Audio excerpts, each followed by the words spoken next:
Well, g'day, and welcome back again to Jiaoqing. And today we are sitting, under the trees in our Duanzhou campus, and we're going to have a little bit of a talk about the education system here in China.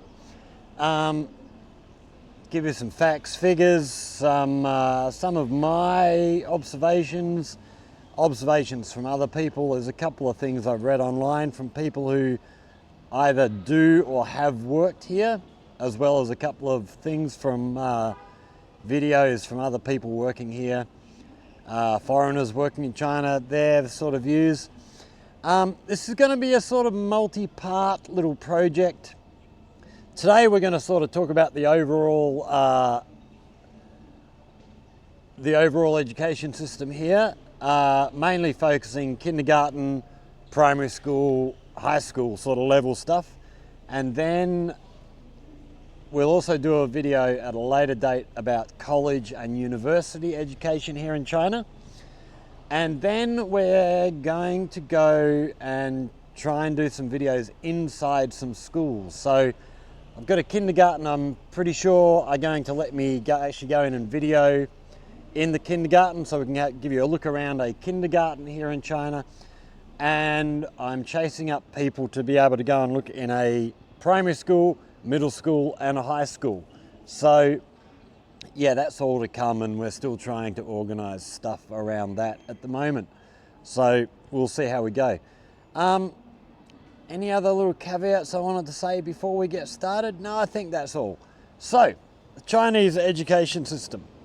Have a heap of stuff here that I have found online, sort of giving some statistics and things like that.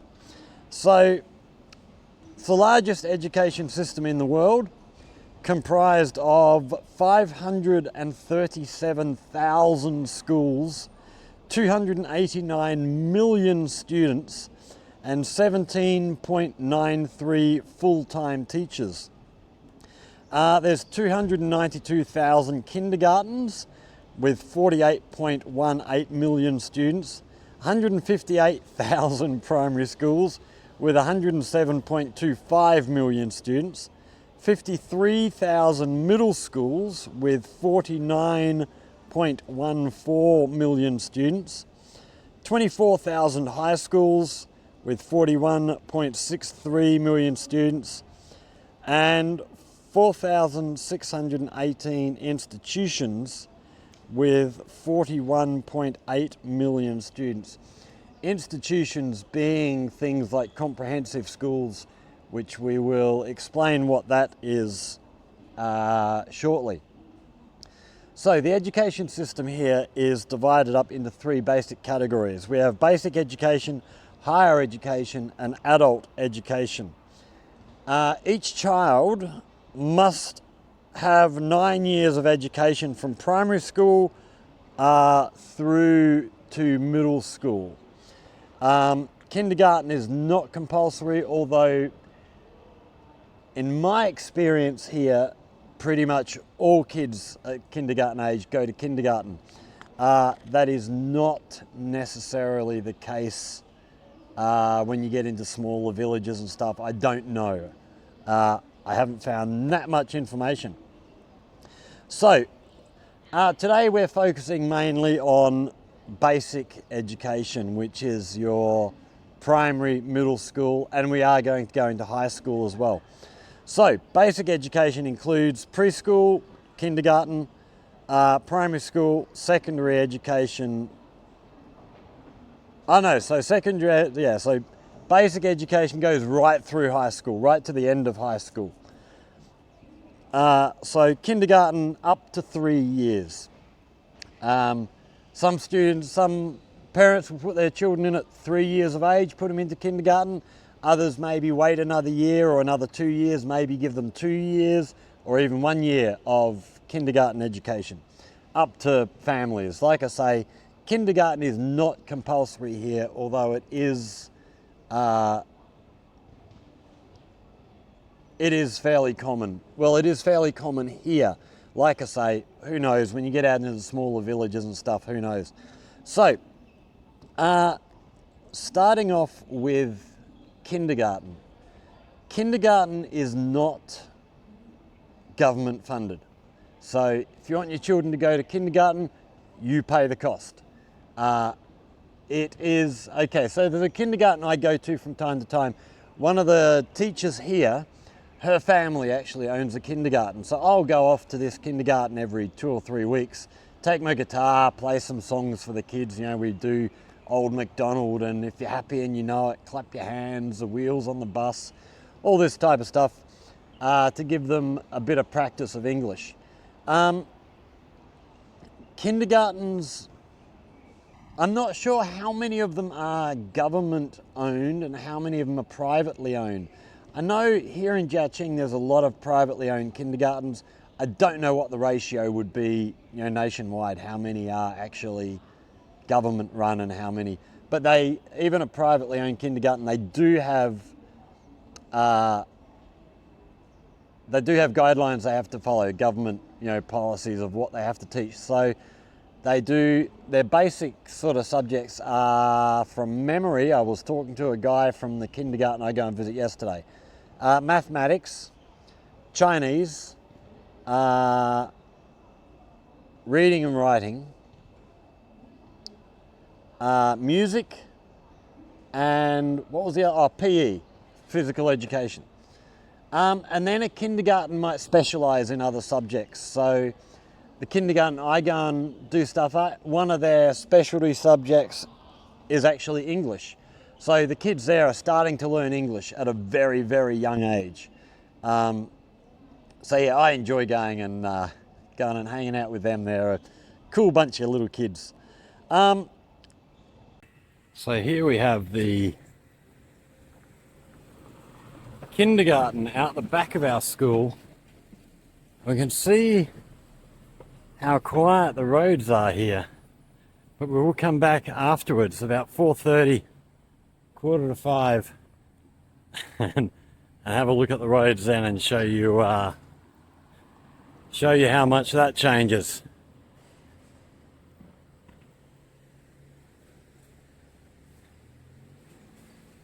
That's a great looking building. I'd love to see them paint it up, make it look good again, make it look new. I love them sort of ancient spires on the top of the roof there. So we see here with buses and everything trying to get through, it just becomes almost a car park right the way along here. Just waiting for this bus to come past, see if it's jam-packed with students. It can be good fun getting on one of these buses this time of day when it's just full of students. Although that one looks pretty empty. We really want to see buses coming from the other way. We do have a number of students heading down the road here. Sort of primary school age. Primary school's closing for some of the schools in this area. Others will be a little bit later. Yes, it's just such a busy little road here at this time of day. Goes from being a nice quiet little back alley to just being an absolute nightmare. So kindergarten closing time can be incredibly difficult.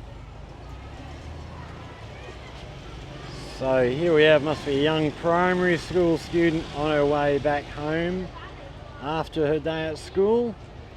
So yeah, more and more cars heading down the road here, and it's just getting busier and busier. So here we see parents heading into the kindergarten to pick up their children, or parents, grandparents, depending. It's something, different schools have different rules about this, different kindergartens. So the kindergarten I go and spend some time at from time to time, they actually hold all the parents outside the school, and the children are brought out to the front gate. These guys used to do that, they've just recently changed it. So that was sort of implemented during COVID, keeping parents outside the schools. And these guys have just started allowing parents back in.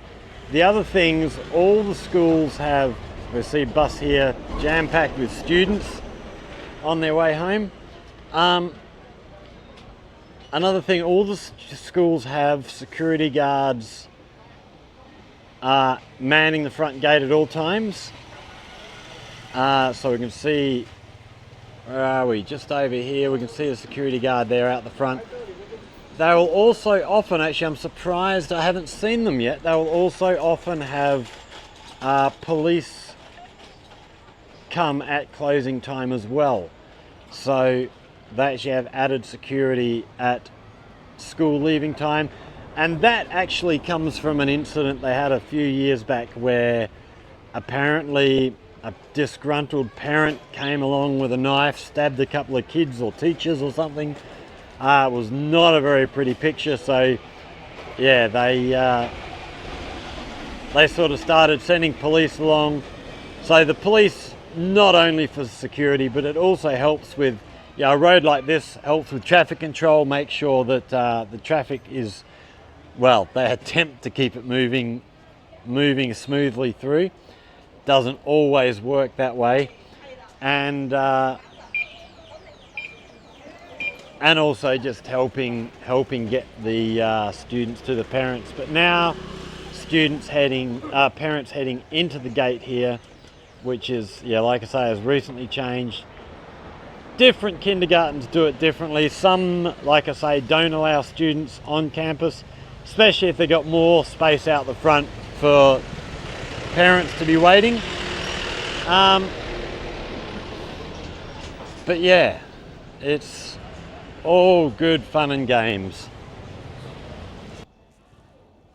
Then you go to primary school once you are 6 years of age, and you have 6 years of primary school. That is government funded. The government basically pays for your education. I do believe there may, actually, let's go back to kindergarten for a minute, just before we move on to primary school.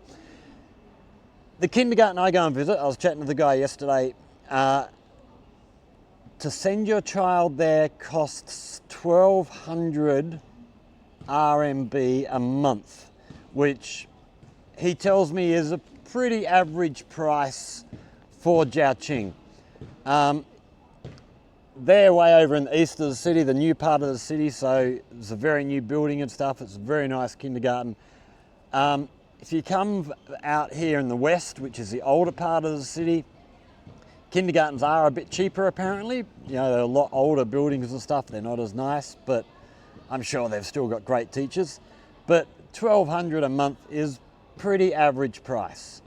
Here in Jiaqing, it might be more expensive or less expensive. I don't know. If you go to big cities like Guangzhou or Shenzhen, it might be less expensive if you go somewhere like Yunfu. But I don't know. I can't confirm that. That's sort of going on maybes. So yeah, 1,200 a month. So that's, I don't know for other currencies, but Australian, that would be, you're looking about $240, $230 per month. So yeah, it's not too bad. It's $50, $60 a week. And with that, they're providing lunches for their kids, as well as the education. And it's a long day. Like the kids at the kindergarten start, I think, at 8:30 in the morning.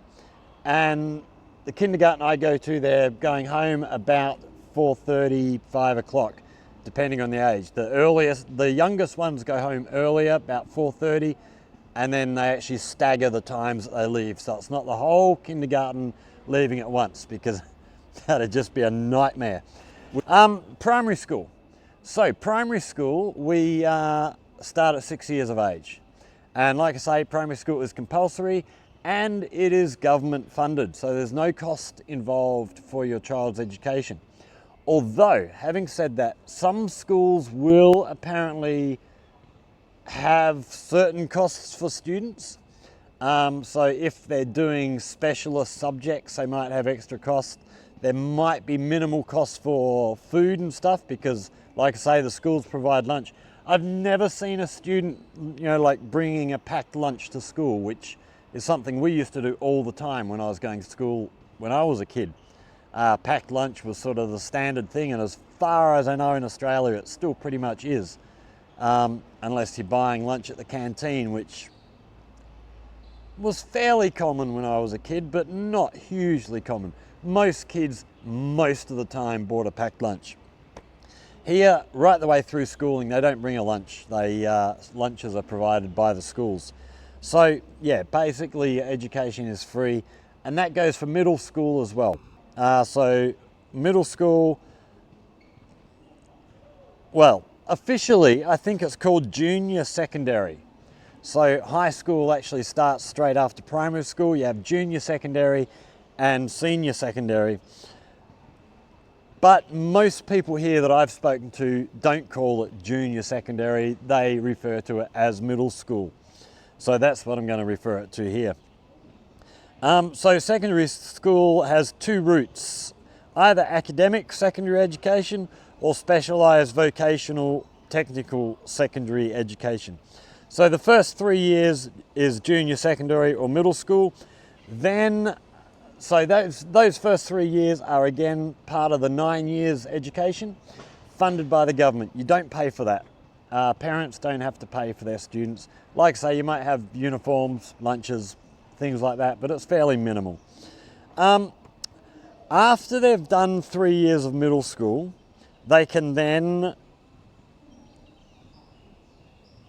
either go into a academic high school, which is your standard sort of high school where you carry on learning your maths and your Chinese here, it'd be English in Australia, science, all your normal core subjects. Or you can go to a vocational school, which is almost like what we call a trade school in Australia. So, you know, if you want to become a plumber or a hairdresser or a baker or a cook or a builder, all them sort of jobs that you don't need a university education for, but you still need some education, mechanics, all that sort of thing. So they can go and do that for either from 2 to 4 years, depending on the course that they're doing. And then high school academic students, they're basically studying for Gaokao. Gaokao is basically your university or college entrance examination. So very much like, well, in Western Australia, it used to be called TEE. I think it's called something else now, but I'm not sure. TEE in Australia or in Western Australia, I don't know if it's all of Australia, was your tertiary entrance exam for university. So the school here that I work at, Jiaqing Medical College, we are a college, so, you know, after high school, but we also have the vocational school here. So here in Duanzhou, where I am now, where I live, we have the vocational school is here at the moment. This is actually moving out to our old Dinghu campus next semester. The students have decided they'd rather be back out there, which we'll talk about that more in a later video. But we also have, so our old students, our old campus at Dinghu currently has the students who have finished this vocational medical training and have decided they want to carry on studying. So they're sort of doing college stuff, but because of their previous education with the vocational school, they're sort of kept separate from the standard college students. I'm not entirely sure why. I guess because they've got previous education, they're learning different things at different times. So yeah, it's a bit different. And then our new campus out at Dinghu is the college students. So yeah, we actually do the final 3 years of your basic education as well as getting into higher education.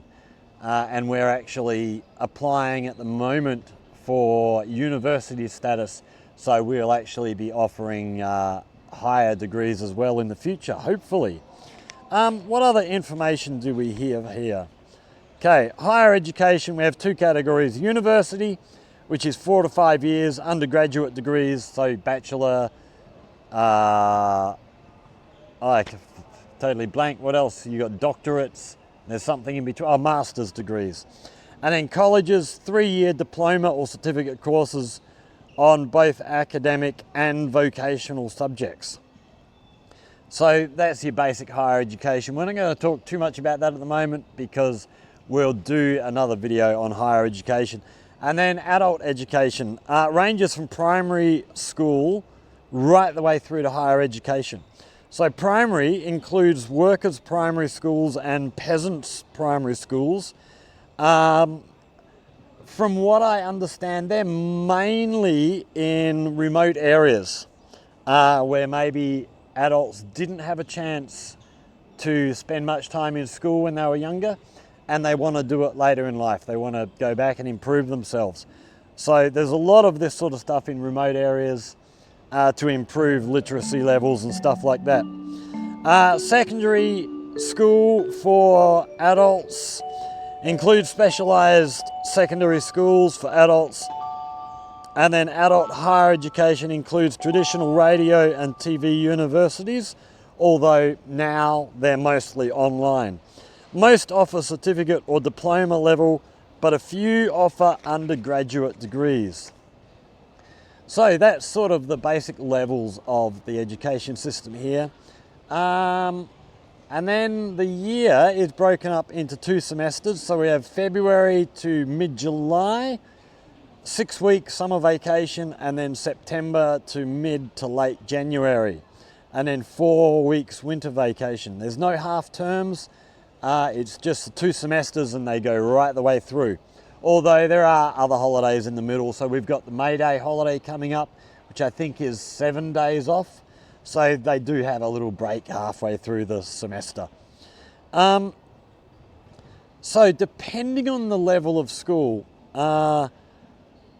generally start early morning, so around 7:30 a.m. Some might start a little earlier, some might start a little later. That'll depend on where they are and the school's personal choice. And go till early evening around 6 p.m. Then they have a 2-hour break during the day after lunch. And that's another interesting thing. A lot of the schools, so my little mate Emily over in Yunfu, their break, all their students there stay on campus and they have like little dormitories set up. So all the students go to a dormitory for their break. They have beds set up there. The students go and have a sleep for an hour or 2 in the afternoon after lunch, and then get back up, 2:30, back to classes. A lot of the schools here don't have that. They don't have the dormitories. So they will actually go out, they'll have outside educational facilities. So like little training programs for students, extracurricular that they do after hours. A lot of these places, because they're only actually teaching in an evening or over the weekend, during the day, during the weekdays, they will actually set up beds in their facilities, and a lot of these are located around schools. So the students will actually get walked out of the school with their teachers, walk to these places, and they go into these facilities to have these afternoon sleeps. So here we have the type of bunks that the students sleep on in these private care centres. We have another one here on our left, where you can actually see some of the bunks with bedding set up. So these will be a private sort of extracurricular school after hours. And then we have it's one of the big middle schools here in Jiaoqing over the road. A lot of students. We can see teachers out the front with flags to stop traffic as they're heading back to school. You see the same thing at the end of school as well. We have places like this, which is where kids come to rest at lunchtime. And we can see in front of us a line of kids with teachers heading down to their school after lunch to start their afternoon lessons.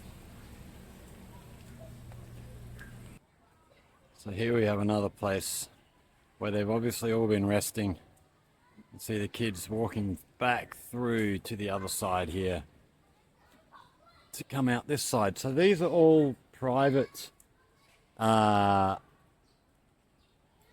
of after school learning institutions, and during the day they'll set up beds in their classrooms and the like, so that they're not only working after school time, they actually also have some work during school time, which keeps money coming in for them. So yeah, they like to maximize their profits, as they say. Many schools have self-study, so from 7 till 9 p.m. So after their school day, they will stay on campus, do their homework, all that sort of thing. And then a lot of these places where they go to sleep are also sort of after-school study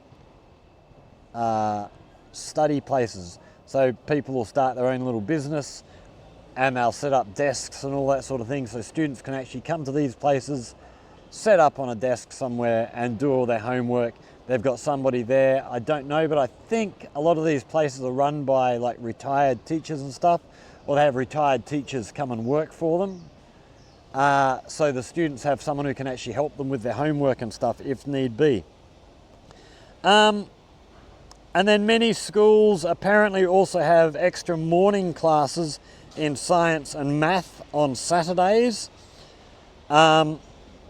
especially when you have exams coming up. So like when you're coming up to Gaokao for the high school students, they might want to go and do extra study.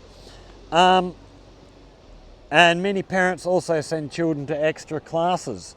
So for example, young Emily in Yunfu, she's been going off doing extra mathematics classes in a private maths tutoring institution. Now, the government was, I heard, closing a lot of these places down. If they were involved with core subjects, so maths, science, Chinese, your sort of core subjects, because I think a lot of people were not operating properly, and were also teaching different stuff from what the schools were teaching. So I think if they wanted to stay open, they had to adapt or adopt the actual school's curriculum and had to work to the school curriculum so that students aren't getting differing information and stuff and making life even harder for them. But there are a lot of other facilities that do other extracurricular stuff. So you have places now doing, like private institutions doing coding stuff for computer work and things, robotics, music, English education, all this sort of stuff. So there's a lot of other stuff. And then the other sort of thing that we have, which is really different from school, well, in Australia, I can't say about other Western countries, but in Australia, grades here are largely dependent on test scores. What you do during the year doesn't really matter. If you get a good test score at the end of the year, you get a good grade. You can do really well and be at the top of your class all year, and then if you do your final exam and you're all nervous and you fail that, you're going to get a bad grade. So yeah, a lot of the teaching here sort of depends on the rote learning method and memorization stuff, which I don't really like myself. It's not my way, it's not the way I'd like to be teaching, but at the same time, the classes here, because of the number of students, the classes are so big, it'd be really, really hard to structure classes any other way. So it's sort of the way it sort of has to be. So some of the things that the effects this teaching method has on my students, I find it really hard to get students involved in group discussions. Like, they don't really do that in their education, in primary school, middle school, high school. It's more about the teacher standing up, writing things on the board, and the students writing them down and memorizing them and learning them, you know, that way. Whereas I'm trying to get them to actually communicate with each other in English so they can practice. You know, for me, they've got to actually be doing it. It's no point me just standing up the front, because they can learn all this stuff, but if they're not using it, it's not going to get stuck in here. So you really want them using it. Some students are really good. They love getting more involved, but others are just not good at it. You really have to push students to give a comprehensive answer to questions. So they're quite often happy just to say yes or no. And you're really pushing to try and get them to expand and sort of talk more. Yeah, it can be a challenge, but it's good fun. It's a fun challenge. A lot of this also has to do with the Chinese. Actually, I don't even think it's Chinese. I think it's rather an Asian thing. The sort of idea of losing face. You know, doing something wrong and having people see you do something wrong. I remember years back, I had a girl in one of my classes who never spoke in class. Like, you could not get her to talk in class. But when I'd walk in at the start of class, you know, all the students would be speaking in English. She'd be in there chatting away, you know, so she wasn't shy. So I just always figured, okay, her English is just terrible. I'm not going to push her. She just didn't look like she wanted to be there. So the first year, back then, first year students were out at our new Dinghu campus. Second year students came here to Duanzhou, where I live. So when they moved from first year to second year, and all the students are here in this campus, I would quite often go sit down on the chairs out near the playground out here with my guitar of an evening and just play some guitar. And this girl came and sat down with me one evening, listened to me play a couple of songs, really enjoyed it, and then she started chatting to me. And we ended up chatting for, I don't even know, 2 or 3 hours. Had a really, really good conversation with her. And turns out her English was really good. You know, she spoke really well. And I said to her, you know, as we were sort of finishing up and getting ready to head, well, I was heading home, she was heading off to her dorm for bed. I said to her, why don't you talk more in class? Your English is really good. She looked at me and she says, I'm really frightened I'll make a mistake and everybody in the class will see. I said to her, don't worry about it. I've been speaking English all my life. I'll still make mistakes. Don't worry about it. Back in class the next week, nothing out of her. Couldn't get her to talk again. So, yeah, that losing face is a big issue for some people here. Not everybody. Some students are much better. And then another thing I don't get to do so much now because the students are at the new campus. So I don't spend as much time with them anymore. But back in the day, the best learning my students got was actually going out with me. We'd go out shopping, we'd go to the supermarket. I had groups of students once a week. We'd go and have a dinner in a canteen or in a restaurant somewhere. So they'd actually go and get to spend a couple of hours out of class. We'd go and visit places, 7-Star Lake. We'd go out to Dinghu Mountain, climb the mountains. All sorts of things we go and do, and that gives them a chance outside of school where they're not sort of under that school pressure. They could go out there, relax, practice their English, and they got much, much better that way. So some pros and cons of the education system here in China. Pros, and these come from a site, and I will link these down in the description. So some of the pros that have been linked here: emphasis on academic excellence, which I would agree with. Students work really, really hard here. Strong focus on core subjects, so your mathematics, science, Chinese here, whatever other the core subjects are, I'm not exactly sure. We're going to do another video on what actual subjects students learn as they go through the education system. So we are going to do a video on what do you learn in grade 1, what do you learn in grade 2, grade 3, grade 4, how does the years change. They have a rigorous and disciplined approach and high quality teachers, which I would agree with. The teachers I know, teachers I've met, seem to be really, really dedicated, really enjoy teaching. I mean, I haven't met that many teachers. I know the teachers in some of the teachers in my school, and I sort of know other teachers through like the Jiaoqing English Corner. We have a lot of teachers involved with the English Corner who I chat to. So yeah, the teachers here are generally, from what I've experienced, are pretty good. Cons: lack of creativity and critical thinking.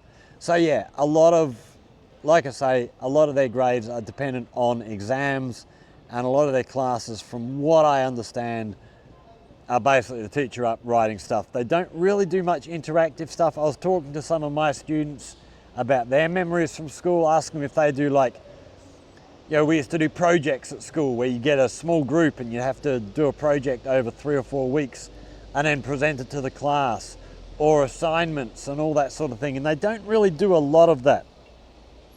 Another con: emphasis on rote memorization, which, yeah, sort of because of the class sizes, they sort of have to rely on that. High pressure and competition.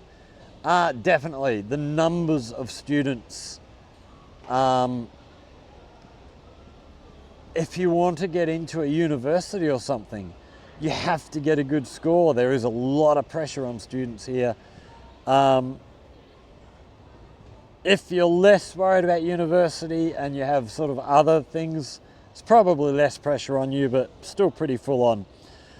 Limited focus on practical skills and real world applications. So yeah, there's a lot less getting out and actually doing stuff, which we'll get into more of that when we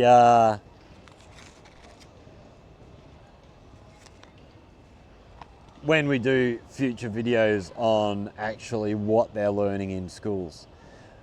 So that's sort of an outline of the education system here. Like I say, we're going to do a video on the sort of year to year, what they learn as they go through school. We're going to do another video on secondary and university stuff. We're actually going to try and get up into Jiaoqing University. A couple of people in the English Corner are teachers there and a couple of students there. So we're going to try and get them to actually show us around the university as well. It's a really nice campus up there. I really like it. And then we're going to also try and get into, as I say, a kindergarten, primary school, middle school, and a high school. And maybe even actually we've got a comprehensive, I work in a comprehensive school, so we may do a video here or go and have a look at another comprehensive school somewhere and have a look. So yeah, that's a basic outline of the school system here, but there is still, there's a lot more to cover. So we will do that in the future as time goes on. So yeah, if you've liked the video, hit that like button, subscribe to the channel if you want to follow up and learn more about the education system here. Share with friends. If you've got people who are teachers here, I'd love to hear from them, especially if you know anyone who's been a teacher both in the West and here in China.